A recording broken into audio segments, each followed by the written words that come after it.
Hello Leo, Sun, Moon, Rising, and Venus signs. Kamusta kayo? Sana ba nasa mabuti kayong kalagayan?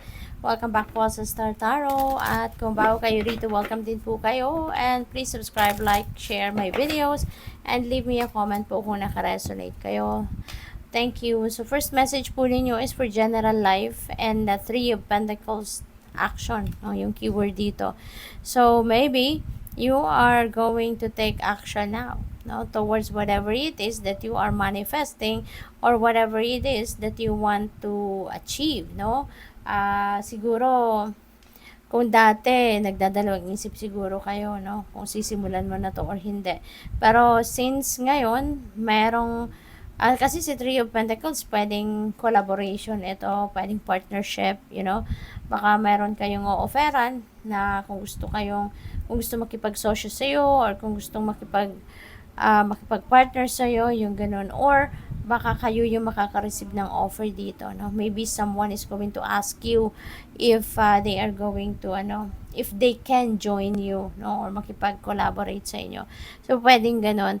Kaya, siguro ngayon, na mayroon kang makakatulong, mayroon kang makakasama, mayroon kang makaka-partner, maybe, you are going to, to take action na. Hindi ka na dito magpapatumpik-tumpik pa. Hindi ka na rito dadalawang isip pa, kung gagawin mo or hindi. Definitely, you are going to take action. Hindi ka na ngayon mamaya-maya na, So, yung second message ninyo is for general, this is for your money, career, and finances. Wow, napakaganda. We have the Sun, Angel of Happiness. So, nandito, yung Angel of Happiness, tutulungan ka na talagang maging masaya ka, matupad mo ano man yung mga pangarap mo siguro, ano yung mga goals mo, ano yung mga heart's desires mo for now. At this is also a time for success, success ito sa material na bagay, success ito sa mga iba't ibang ginagawa ninyo, Pwedeng financial success ito sa negosyo, pwedeng may tagumpay ka na makakamit ngayon pagdating sa career ninyo, trabaho, yung gano'n, Dio. So, this is really, really beautiful. At saka, meron ditong pagbabago. May mga changes, na magaganap dito po. Pwedeng pagbabago sa trabaho ninyo, baka mag-shift kayo ng career, baka magpapalit kayo ng employer, yung ganon. And this is something, na mas magiging maganda, mas magiging mabuti, mas magiging paborable, para sa iyo ang kung ano man ang sisimulan ninyo ritong bago, There is some kind of transition na mangyayari dito, pagdating sa inyong money, career, and finances, and this is for the better, okay? Para sa mas ikakaganda at ikakabuti ng inyong money, career, and finances, itong patutunguhan ninyo. Two of Cups, partnership, and this is in your relationship. So, this is perfect kasi maaari na meron ditong paparating na bagong tao, na magiging kapartner mo sa buhay kung single pa kayo, baka ngayon kung wala pa kayong love life, ngayon magkaka-love life na siguro kayo. Baka ngayon, eto na yung time na mamimit mo na yung potential mong maging jowa, potential mong maging boyfriend or girlfriend, yung ganon.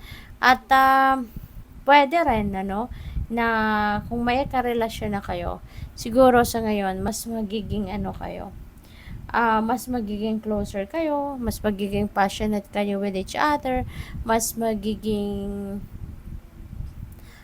masaya kayo, as a couple. So, pwedeng may ganong ganap. Kaya, good luck sa'yo.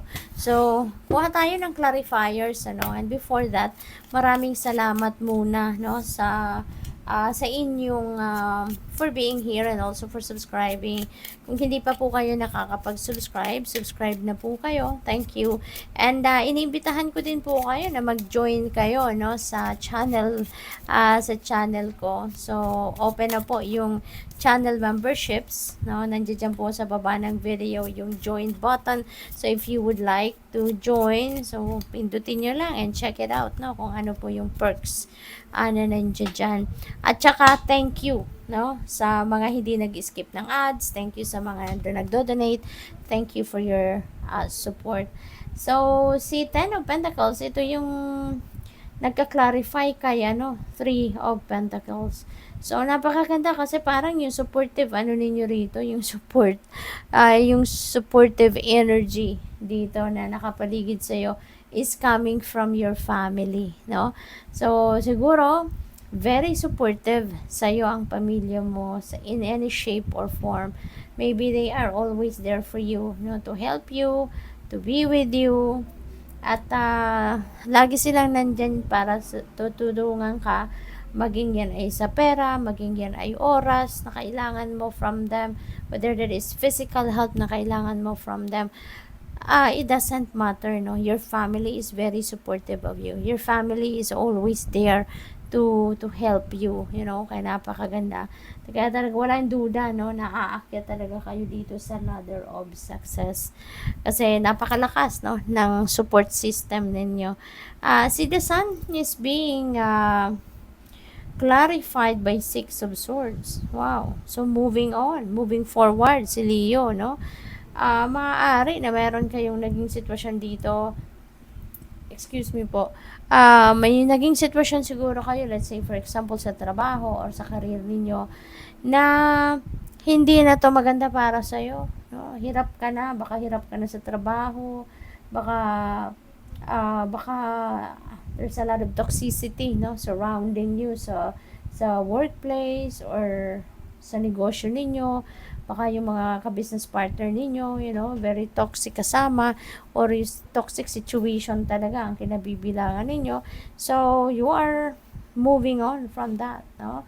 So, pwedeng merong magre-resign sa inyo talaga kung ito ay sa trabaho related, no, for some of you. Kaya pala meron ditong changes, no? Kasi yun talaga, no, mag-change talaga kayo ng employer, mag-change kayo ng career path, yung gano'n, kaya good luck po sa inyo dyan. Dito naman sa Two of Cups, the Star, wow, wishes are coming true, no? Maaaring kung ano man itong mga wishes mo para sa pamilya mo or para sa inyong mag-asawa, sa inyong mag-jowa, mag-partner, sa inyong relationship, maaring ito na yon, makakamit mo na, no? Kaya magiging masayang-masaya kayo. At for others of you naman, bagong partnership talaga to. Bagong romantic connection, no? Ang maaring naghihintay din sa inyo rito, since the Star is also a new beginning energy. Tapos meron tayong partnership. So pwedeng meron kayong bagong relasyon, kung kayo ay single pa, kayo ay magsisimula ng bagong love life. So, yung final message ninyo ay angel number 0550, intuition. Sundin ninyo yung inyong intuition, pakinggan ninyo yung inyong intuition, okay? Ayan. May potential talaga at may romance. So, possible na mayroon talaga ditong romantic relationship na sisimulan ng iba sa inyo. So get some fresh air or call some of your pals over. Take a look around you. There is so much natural beauty waiting to be discovered.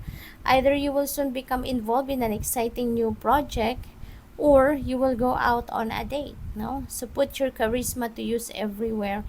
Spread your charm around. Okay? So napakaganda. Good luck. Thank you for watching. Love and light. Namaste.